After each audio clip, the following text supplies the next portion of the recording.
I bank technicians మరియు incharge Hariprasad అందరికీ good morning.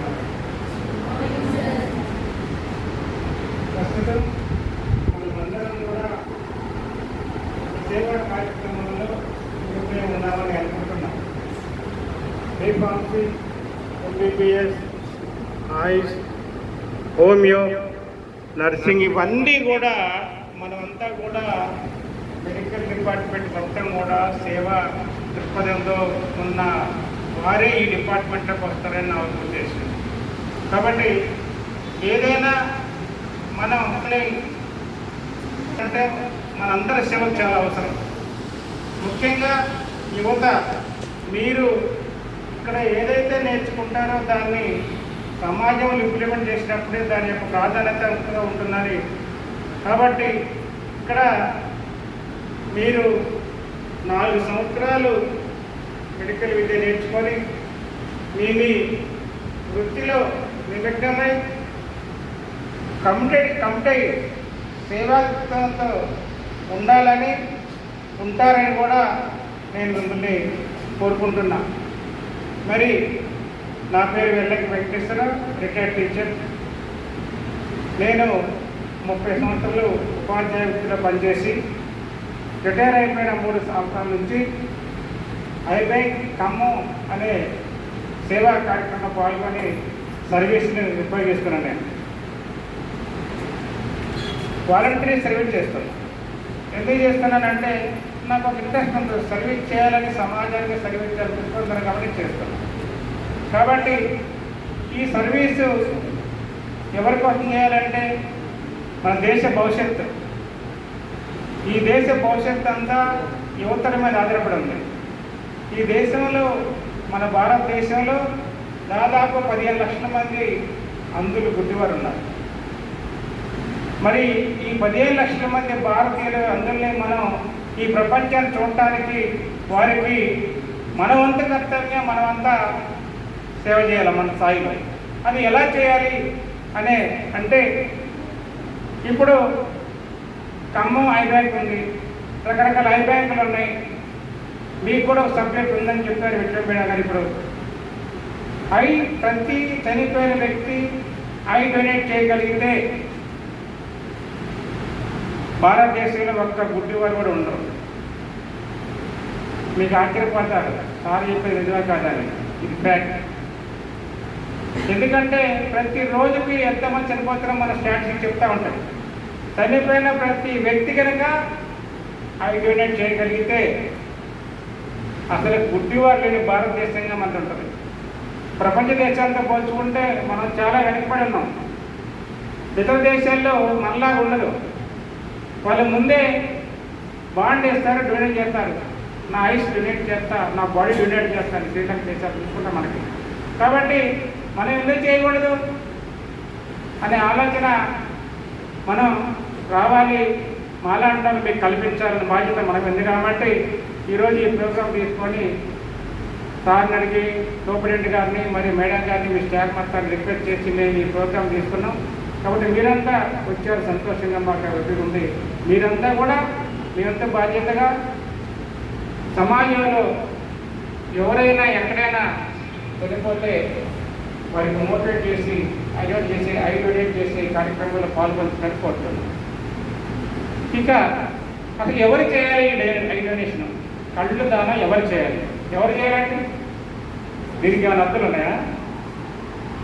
ఏమ్మా, ఎవరు చేయాలిరా? ఎవరైనా కళ్ళు దానం చేయొచ్చు, ఏ మతం వారం చేయొచ్చు, ఏ కులం వారం చేయొచ్చు. ప్రతి వ్యక్తి కూడా ఆడ మగ భేదం లేకుండా, లెక్క భేదం లేకుండా ఐ డొనేట్ చేయవచ్చు. కానీ మనకు రకరకాల జబ్బులు ఉంటాయి. మీకు తెలుసు జబ్బుల గురించి, నాకన్నా మీకు ఎక్కువ తెలుసు. కళ్ళజోడు పెట్టుకుంటారు, చుట్టాలు ఆపరేట్ చేస్తారు, క్యాన్సర్ చేస్తుంటారు, రకరకాల షుగర్, బీపీ, హార్ట్ అటాక్ అన్నీ ఉంటాయి, ఎయిడ్స్ ఉంటుంది, క్యాన్సర్ ఉంటుంది, అన్నీ ఉంటాయి. అయితే అన్ని జబ్బులు ఉన్నా కూడా ఐ డొనేట్ చేయొచ్చు. కానీ ఒక్క 3 జబ్బులు ఉంటేనే ఆ యొక్క వాళ్ళ ఐస్ పనిచేయాలి. Blood cancer, AIDS, camel. Blood cancer, AIDS, camel. ఈ 3 వ్యాధులు తప్ప ఆయనకి ఏ వ్యాధి ఉన్నా సరే ఆయన కళ్ళు పనికొస్తాయి. అందుకే మనం చనిపోయిన వ్యక్తి దగ్గరికి వెళ్ళినప్పుడు మేము అడుగుతాం, ఎలా చనిపోయారంటారు. అలా చంపుతారు, జల్లగా ఏదో ఒక చంపులు చనిపోతారు, యాక్సిడెంట్ చనిపోతారు. కాబట్టి ఫస్ట్గా మనం ఏం చేస్తాం, మనకు తెలియదు వాళ్ళు ఎందుకు చేశారు, ఏం చెబుతూ వెళ్ళారో తెలియదు, మనకు తెలిసిందో తెలియదు. మనం ఆటోమేటిక్గా అవి తీసుకుంటాం. ఖచ్చితంగా తీసుకున్నాక ఏం చేస్తాం, తీసుకున్నా కూడా వాళ్ళు బ్లడ్ తీసుకుంటాం. మన టెక్నిక్ చెప్తారు మీరు, ఆ బ్లడ్ టెస్ట్ చేస్తారు.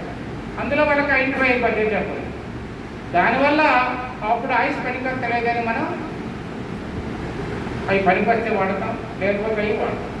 కాబట్టి మరి ఈ ఐస్ డొనేట్ చేయడం వల్ల ఏంటి, మనకి ఎవరు చేయాలి, ఎప్పుడు చేయాలంటే వ్యక్తి చనిపోయిన 8 గంటల లోపు, ప్రాణం పోయిన 8 గంటల లోపల ఆ కళ్ళు తీయగలిగితే అవి పనిచేస్తాయి.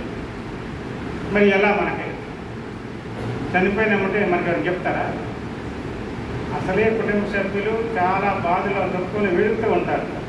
వాళ్ళు వెళితే మనం వెళుతామా? అడిగితే ఏమంటారు, ఎవరైనా అసలు బుద్ధి అంటారు. కాబట్టి మనం ఒక సమయస్ఫూర్తి ఉపయోగించాలి. మనకి మోటివేట్ చేస్తేనే మేము ఇప్పుడు కొద్దిగా మోటివేట్ అవుతున్నారు.